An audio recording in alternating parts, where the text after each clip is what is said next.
Hi guys! So, samahan niyo ako ngayon sa NCAT para bilhin yung kanilang trending na bag.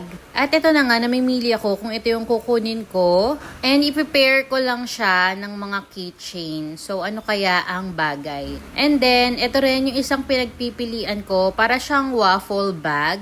Ang ganda ng quality nito, 588 pesos lang. So, ito guys, yung mga anik-anik or yung mga plushie na pwede mong pagpilian kasama nung bag. Pero, syempre, magkaiba yung price nila. Mau-overwhelm ka talaga sa sobrang dami dito ng mga keychain at saka plushie. Nagre-range yung mga keychain nila from 100 plus to 300. So, kung mahilig ka sa capybara, ayan, meron din sila dito. Meron din sila ng mga Sanrio. Tignan nyo naman, ang cute ni Pompompurin. Ang cute din ng unicorn na to. Tapos kung naghahanap kayo ng Jellycat, eto, meron sila ditong dupe.